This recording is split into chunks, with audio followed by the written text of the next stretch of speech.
kan otomatis dalam 1 minggu itu kan ada Kotor, kotoran. iya. Kalau kita bersihkan tiap hari, nanti kan istilahnya bolak-balik berseni gitu loh.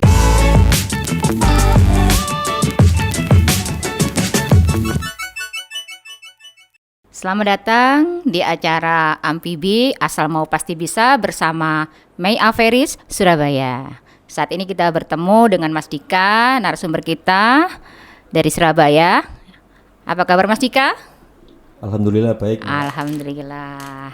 Ini ngomong-ngomong Mas Dika, setelah masa pandemi ini ya, kemarin pandemi katakanlah semua, bukan hanya dari kalangan atas, kalangan bawah pun itu pasti juga waduh, merasakan semua ya akibatnya, imbasnya itu. Kita semua pada banyak rekan-rekan yang jatuh, yang ya seperti itulah. Itu kemarin Mas Dika seperti apa itu? Waktu pas pandemi? Ya waktu pandemi sama seperti yang lainnya. Jadi untuk kegiatan saya sendiri atau pekerjaan saya sendiri sangat terpengaruh oleh pandemi itu, Pak. Apalagi pandeminya kan tidak sebentar, 2 tahun. Iya. Dan 2 tahun itu sangat-sangat berpengaruh sekali. Jadi istilahnya nggak ke sektor yang saya kerjakan aja di bidang konstruksi atau sipil, tapi di bidang yang lainnya sama saja, Mbak. Iya, itu semua ujian buat kita supaya kita lebih tegar saat ini Mas ya. Ya. Tapi saat ini alhamdulillah lah kan sudah mulai membaik. Nah ini untuk kedepannya Mas, ini kan situasi sudah mulai budaya, sudah mulai ada peningkatan, kita sudah mulai bisa untuk lebih leluasa lah daripada kemarin yang harus ada ditutup atau apapun dibatasi ya. Ini kedepannya seperti apa Mas rencananya? Ya, saya sendiri merasa alhamdulillah ya untuk keadaan sekarang sudah berangsur baik, apalagi di kondisi Surabaya ini juga alhamdulillah saya merasakan nggak seperti yang di daerah-daerah lain untuk ekonominya, untuk masyarakatnya yang di Surabaya ini mulai akhir-akhir ini sudah mulai menggeliat. Untuk yang pekerjaan saya sendiri ya memang masih belum begitu signifikan, tapi ya alhamdulillah adalah. Oke. Untuk Mas Dika sendiri saat ini yang digeluti di bidang apa ini Mas kalau boleh saya tahu? Saya kebetulan bergerak di bidang konstruksi, sipil dan interior. Oh gitu ya. Jadi nanti mungkinlah ada kawan-kawan atau mungkin rekan-rekan keluarga yang membutuhkan, nanti saya bisa ya untuk hubungi Mas Boleh, Dika. Itu nanti boleh. bisa Mas, apa saja mungkin nanti yang bisa dibantu untuk Mas Dika proses nanti. Eh, saya tekankan atau saya garis bawahi bahwa untuk di pekerjaan saya khususnya bidang konstruksi atau sipil, saya sendiri belum untuk ke yang untuk konstruksi bangunan jembatan Gitu atau ya. gedung bertingkat belum. Sementara saya untuk bangunan renovasi rumah, Ya. ruko seperti itu atau Kantor-kantor sekolahan semacam itu ya Mas sekolahan, ya. betul. Gitu ya. Untuk kelas gedung bertingkat atau Apartemen. jembatan itu masih belum, Mbak. Apartemen sudah mulai? Kita kalau apartemen masih ngesup untuk interiornya gitu aja. ya, alhamdulillah. Interior untuk furniture sama plafon biasanya gitu.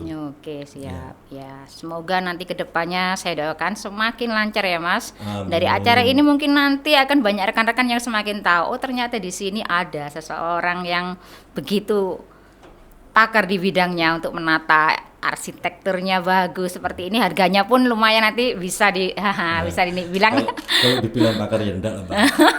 Ya biasa aja, cuman kita akan memberikan yang maksimal kepada customer, kita akan melayani sebaik mungkin. Ya. Terus untuk kita sendiri ke customer itu kita nggak saklek atau apa seperti harus seperti ini dan kita harga juga bisa menyesuaikan juga karena kondisinya saat ini juga tidak memungkinkan untuk kita harus berpatokan pada, kan biasanya kalau di konstruksi atau di bangunan kan ada standar-standarnya, Mbak. Gitu itu. ya. Jadi Ya. kita akan ke konsumen akan lebih fleksibel gitu loh. Jadi nggak harus sampai bangun ini harganya segini, sampai bangun ini harganya segini, enggak. Nah, gitu Nanti ya. bisa Fleksibel ya, tuh disesuaikan konsumen ya. maunya seperti apa, budgetnya gimana, nanti kita bisa sesuaikan gitu, Mbak. Ini ngomong-ngomong ya Mas ya, masalah properti ya, kita sudah banyak lah properti itu macam-macam dari mulai kaplingan sampai pembangunan jasa rumah ya kan. Nah ini Betul. untuk perizinan Mas, untuk perizinannya itu bagaimana? Katakanlah kadang ada ya saya jumpa itu ya nggak satu dua banyak bahkan, itu izinnya kadang tahu-tahu ini ternyata nggak resmi. Ini sengketa. Itu seperti apa seharusnya Mas? Yang perlu mungkin masyarakat bisa sedikit banyak tahu lah supaya mereka itu ndak merasa tertipu atau seperti apa gitu Mas. Ya baik, ini Mbak. Sebetulnya untuk masalah izin itu ada dua maksudnya itu izin itu diurus atau diinkludkan pekerjaan sama kontraktor, Oh gitu. atau izin itu diurus atau dikerjakan sama ownernya sendiri gitu. Itu ya. Kalau untuk yang pertama izin itu dihandle oleh kontraktor, jadi kita mulai dari awal itu kita harus ada gambarnya, kita untuk ngurus IMB, jadi kita semua yang nata izinnya. Iya. Dan itu akan biasanya lebih mudah bagi kontraktor karena izin itu pasti apa kita tahu gitu loh, maksudnya Iya. izin itu keluar atau enggak, di ACC atau enggak, diizinkan atau enggak, kita akan tahu. Jadi kita dalam pembangunan akhirnya lancar. Oh, gitu ya. Yang kedua, izin diuruskan sama customer atau ownernya. Nah, yang itu kita harus hati-hati gitu Mbak. Karena istilahnya izin itu benar-benar izin sudah diizinkan atau di resmi atau apa. Kadang biasanya owner juga izin masuk tapi belum keluar. Tapi ada biasanya itu kayak note-nya gitu loh. Oh gitu. Nah, ada note-nya. Itu kadang owner sudah bilang kerjakan enggak apa-apa, kerjakan enggak apa-apa gitu. Itu kan kita juga harus juga hati gitu. Ya. Jadi untuk masalah izin ada dua itu tadi. Gitu ya. Ini supaya rekan-rekan atau masyarakat lebih berhati-hati lagi. Itu cara yang paling mudah untuk supaya ngecek tanah ini tidak bermasalah, ya kan? Dan nantinya supaya kita tenang gitu loh Mas ya, nggak merasa tertipu atau dibohongi ya kan. Itu paling enggak yang harus kita tahu di awal itu apa Mas? Contohnya. Sebelumnya gini Mbak, saya garis bawahi dulu juga. Izin tanah itu berkenaan dengan kepemilikan atau berkenaan dengan pembangunan, kan Iya. beda. Iya. Jadi kalau untuk kepemilikan memang harus benar-benar fix itu milik dari seseorang. Kalau maunya untuk izin pembangunan, belum tentu orang yang memiliki itu yang membangun itu gitu loh. Gitu. Nah, Jadi kalau- beda ya. Iya betul. Jadi kalau memangnya kita harus hati-hati atau lebih teliti, kita lihat dulu izinnya itu izin untuk apa. Kalau izin untuk konstruksi untuk bidang saya, yang penting kita harus ngecek ke instansi yang berkait aja. Begitu Cukup ya. itu. Tapi kalau hanya untuk beli kaplingan berarti kita ngeceknya hanya ke pemilik ya. Kalau yang saya tahu kalau untuk beli kaplingan itu nggak harus, maksudnya itu kurang kalau ke pemilik Pak. Gitu Tetap ya. kita Ke PT. PT itu juga pengelola mungkin. Oh, gitu. Nah, yang utama kita harus ngecek ke instansi yang terkait, dalam hal ini kelurahan atau Kelurahan kecamatan. terdekat ya. Iya. Ya. Jadinya kan kita Karena bisa kelurahan itu kan punya data-datanya, punya lengkap. istilahnya itu buku kretek gitu. Iya, ahli warisnya siapa yang Itu untuk bersangkutan. masalah tanah untuk kepemilikan. Tapi kalau tanah untuk izin tanah untuk pembangunan, kita nggak perlu sampai itu Pak. Jadi biasanya dibedakan seperti itu. Gitu. Di Pemkot sendiri atau di pemerintah kota sendiri beda izin untuk kepemilikan sama izin untuk penggunaan lahan. Iya, iya, iya. Jadi lebih mudah penggunaan lahan daripada kepemilikan. Maksudnya itu untuk ngecek pemiliknya siapa enggak sampai seperti itu gitu. Jadi untuk masyarakat ya harus istilahnya tahu dulu izin itu untuk apa. Kalau untuk pembangunan aja itu ada di bagian Pemkot dan itu mudah untuk dicek izin ini sudah ada apa enggak, sudah keluar apa belum gitu. Tapi selama ini ya, selama Mas Dika melaksanakan usaha dan bisnis ini ya kan, itu kendala-kendala apa ya Mas Dika yang rasakan paling susah lah atau paling sulit untuk melaksanakan semuanya ini? Kalau kendala itu banyak, Nah, cuman itu. kendala dari mana gitu. Kendala dari mana? Kendala dari owner, Gitu. atau kendala dari eh, eksternal, atau kendala dari internal kita, banyak sekali Mbak sebetulnya. Tapi paling Kendala. banyak itu biasanya di mananya, Mas, kalau usaha seperti ini? Rata-rata sama Mbak, jadi antara kendala di owner, kendala di internal kita, kendala di eksternal, itu rata-rata sama. Sama Kendala ya. di owner itu ya mohon maaf, biasanya untuk pembayaran atau termin itu kadang agak Macet. molor-molor gitu. Kalau macet enggak ya, mungkin molor-molor Alhamdulillah gitu kalau nggak macet. ya. Terus kalau untuk kendala eksternal itu biasanya untuk pengadaan material Mbak. Tuh, Pengadaan material sendiri. terlambat gitu ya. Ya ada dua juga itu. Jadi pengadaan material itu satu stoknya, yang kedua masalah mobilisasi Oh, atau gitu. pengiriman. Nah, kalau Transportasinya ya. pengirimannya bisa on time, kita bisa enak. Tapi kalau pengirimannya nggak bisa on time, ya itu terlambat, akhirnya mempengaruhi pada kerjaan kita. Iya gitu. Kalau faktor internal dari kita juga banyak. Kompleks ya Mas ya jadinya. Jadi Iya. dari kita sendiri kan juga untuk pekerjaan konstruksi kan tidak melibatkan saya saja, kan banyak orang juga. Di situ ada tukang, ada Iya. kuli, ada mandor, Kerjasama ada ya. pengawas. Nah, gitu. Dan itu kalau tidak bisa kerjasama, itu akan menimbulkan satu masalah. Iya, itu masalahnya di situ. Jadi antara kuli sama tukang bisa, antara tukang sama mandor bisa, Iya. antara mandor sama pengawas bisa juga gitu. Banyak sekali. Jadi masalahnya nggak besar yang mana, saya anggap sama semua lah. Iya. Seperti itu. Selama ini itu pernah ada masalah yang mungkin bagi Mas Dika itu ya masalah besar lah dalam pembangunan proyek atau pembangunan apa itu yang pernah dialami Mas? Kalau masalah atau kendala ada sih Pak, ada. Jadi masalahnya itu di satu proyek dan masalahnya itu kompleks. Jadi kendala dari owner, kendala dari eksternal, kendala dari internal kita juga pernah. Jadi secara bersamaan itu semua kita alami dalam satu proyek juga pernah.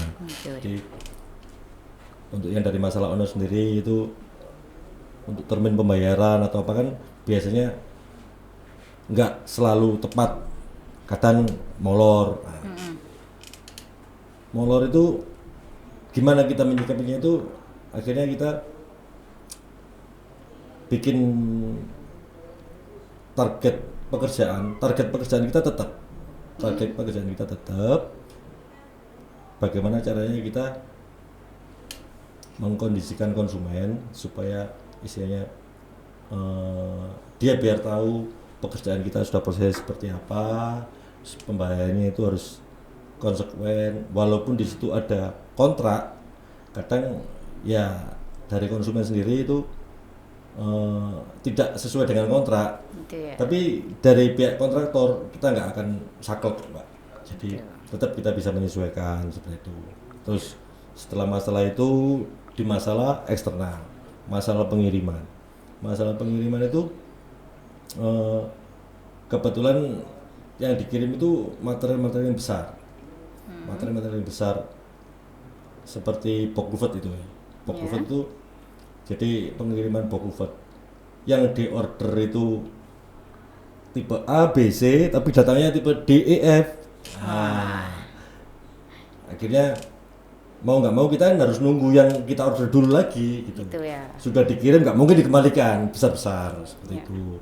Jadi biasanya akhirnya kita gini, kalau mamanya mau kita order A, B, C gitu, mau kirim kita minta konfirmasi lagi dari pengiriman.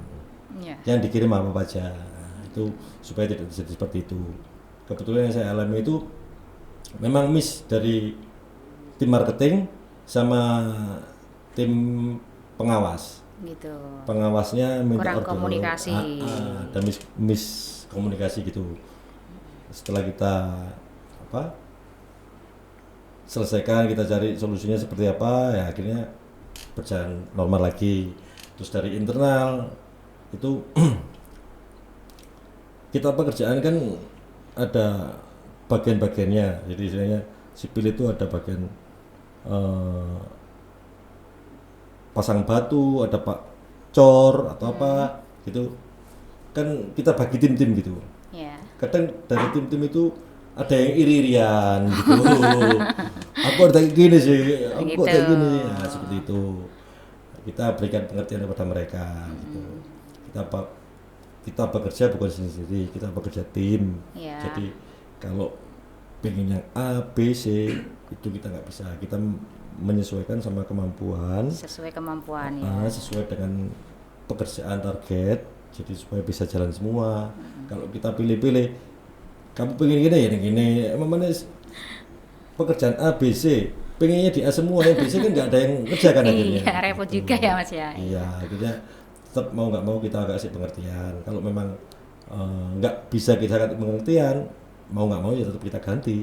Oh, gitu. Itu karena ya jadi kita bekerja sesuai target. Jadi mau nggak mau kita harus profesional. Iya. Walaupun tukang atau kulinya itu bagus, tapi kalau dia tidak bisa kerja sesuai target, kita ganti. Gitu. Gitu. Jadi itu masalahnya. Jadi mulai dari awal sampai akhir kompleks sekali. Itu jadi apa ya istilahnya asam garamnya kita lah. Iya. Kalau nggak ada asam garam nggak enak Mas rasanya ya. Betul. Dan kadang-kadang setelah itu semua ada, nanti waktu apa finishing atau apa, Iya. kadang ownernya nggak sesuai lagi gitu loh. Jadi minta seperti ini, minta seperti ini. Yang gregetin ini juga, yang gregetin. Maksudnya itu yang kita itu agak kesel juga Iya. sama pengawas. Pengawas itu kadang kalau pengawasnya dia bisa netral atau apa enak. Kadang pengawas ada yang cari muka. Gitu. Dia lebih memihak ke owner, jadi istilahnya kita itu yang di Jadi salah-salahkan kambing- terus. jadi kambing hitam. Betul itu. Wah. Jadi ya kita bukan menyalahkan siapa-siapa, maksudnya itu memang dalam suatu pekerjaan seperti itu harus bagaimana kita sebagai pelaksana harus menyikapinya gitu loh. Iya. Kalau ada pengawas seperti itu ya atau gimana, ya tetap kita profesional. Pekerjaan kita ya seperti ini. Iya. Kurang apa sesuai dengan Kemampuan. bukan sesuai dengan apa itu kontrak atau sesuai dengan RAB-nya. Ya seperti ini, speknya seperti ini ya Pak, ya kita juga tetap profesional. Kalau dia apa istilahnya berpihak sama owner, kita bisa berargumen gitu. Gitu. Jadi Ya. tujuannya kita bukan untuk saling menyalahkan, cuman kita cari yang benar-benar seperti apa gitu loh. Iya. Ini selama ini Mas ya, kadang kan saya juga pernah lihat itu. Ada suatu pembangunan proyek yang mungkin entah itu izinnya atau apa-apanya atau gimananya, sampai ada itu pernah sama warga itu selisih paham sampai kadang bentrok sampai rame. Gitu kadang masalah apa ya Kak seperti itu Mas ya? Sampai terjadi seperti itu tuh. Masalah Atau seperti mungkin itu masalah untuk jalan mereka nggak ada izin atau seperti apa ya gitu. Kadang sampai banyak bentrok. sekali juga masalah seperti itu. Masalah izin mobilisasi, Gitu ya. kadang dari pihak kontraktor, kadang dari pihak owner tidak ada istilahnya nyun sewu sama warga, itu bisa. Akhirnya warga tidak setuju atau warga akhirnya protes itu. Terus ada juga yang masalah premanisme. Oh gitu. Jadi premanisme itu ada Memanfaatkan keadaan. sekelompok orang yang berkuasa di daerah itu, Oke. nah menganggap itu daerah kekuasaannya, kadang bikin ulah gitu loh, bikin ulah dengan memprovokasi warga, akhirnya warga protes. Seperti Tuh itu ya. ada juga. Terus ada lagi masalah izin, nah itu jadi izin bukan izin ke warga, tapi izin untuk macam-macam, izin untuk AMDAL, izin untuk HO-nya itu biasanya mengganggu warga, akhirnya diprotes sama warga. Gitu ya. Gitu. Tapi alhamdulillah sampai saat ini Mas Dika belum pernah mengalami yang seperti itu ya Mas? Atau sudah pernah Mas? Kalau diprotes warga alhamdulillah belum. Alhamdulillah belum. Cuman dikomplain seseorang. Oh gitu pernah, ya wajar. Kalau warga itu kan berarti banyak. Banyak, Gitu. iya. Kalau dikomplain seseorang itu biasanya tetangga kanan kiri belakang. Oh gitu, terganggu katakanlah. Merasa Ya. terganggu atau gimana tuh? Bukan, ya termasuk terganggu, termasuk memang ya risiko pekerjaan seperti itu. Jadi istilahnya ada material yang waktu bongkar atau waktu masang itu ada yang loncat ke Terlempar, sana, gitu. ke belakang, terus kadang apa itu kotorannya itu ke sana, terus sebetulnya kita mau bersihkan tapi belum waktunya. sempat. Bukan belum sempat. Jadi kita kalau bersihkan itu biasanya gini. Setelah selesai. Betul. Bukan selesai semuanya finishing, bukan. Maksudnya Selesai kerja. sampai pekerjaan di sebelah sini. Nanti buat kotor di sini. Kalau setelah selesai targetnya pekerjaan di sini sebelah sini 3 hari selesai, ya udah. Nanti kita bersihkan setelah 3 hari itu. Bukan harus selesai, bukan. Jadi kalau selesai sampai jadi finishing lama, jelas marah. Gitu. Iya. Tapi kalau namanya pekerjaannya itu butuh waktu 3 hari, mulai pasang bata di bagian belakang. Nah, itu kan pasang bata untuk satu sisi itu butuh berapa hari? 1 minggu. Kan otomatis dalam 1 minggu itu kan ada Kotor, kotoran. iya. Kalau kita bersihkan tiap hari, nanti kan istilahnya bolak-balik berseni gitu loh. Iya, iya. Cuman kadang warga kan nggak paham seperti itu. Akhirnya diprotes, terus kita jelaskan, Bu, ini mau kita bersihkan, Pak, ini mau kita bersihkan, cuman setelah selesai, nanti kalau kita bersihkan kotor lagi kan, bersihkan lagi, gitu. Jadi kita harus paham solusinya biar supaya nggak ada kendala-kendala seperti itu ya Mas ya. Jadi kendala untuk protes warga itu ya ada seperti itu, cuman alhamdulillah dari saya sendiri belum pernah ada. Cuma untuk komplain orang-orang kanan kiri belakang ada. Ya. Berarti termasuk pengusaha yang baik juga, pengertian sama warga, jadi nggak sampai ada keributan seperti itu ya. Iya memang, memang kita ada kalanya baiknya itu kalau kita kerja bisa memposisikan kita itu di masyarakat atau di warga, supaya itu nggak ada kendala. Gitu. Jadi kalau kita juga supaya nggak merasa mengganggu mereka juga, aktivitas kita juga bisa lancar, ya kan seperti itu. Mengganggu pun bukan mengganggu secara personal juga, kadang kita masukkan material terganggu sama kabel listrik, kabel telepon, kadang pohon-pohon itu juga ya. Kadang kan kita nggak tahu nyangkut putus, akhirnya kan kena juga. Berdampak sama warga itu juga ada. Seperti itu Mbak. Ya tapi alhamdulillah bisa diatasi semua ya Mas sampai semuanya saat ini. Bisa diatasi, baik-baik saja. Iya, terima kasih Mas Dika. Saya rasa untuk hari ini mungkin bincang-bincang kita sampai di sini. Mungkin next bisa kita sambung lagi untuk bahas yang lebih seru lagi Mas Dika. Oke, terima kasih Mas Dika. Mungkin ada yang mau disampaikan sama pemirsa? Ya, yang saya sampaikan cuman untuk masyarakat, memang kalau seumurnya kita mau membangun, jadi membangun harus yang utama harus ada izinnya, karena itu sudah prosedur atau ketentuan dari pemerintah. Yang kedua, kita harus benar-benar mempersiapkan kita mau membangun seperti apa, jadi agar tidak ada kendala di tengah jalan. Kendalanya juga dari owner atau dari kita pekerjaan sendiri, jadi semuanya biar bisa berjalan sesuai rencana atau target, seperti itu aja.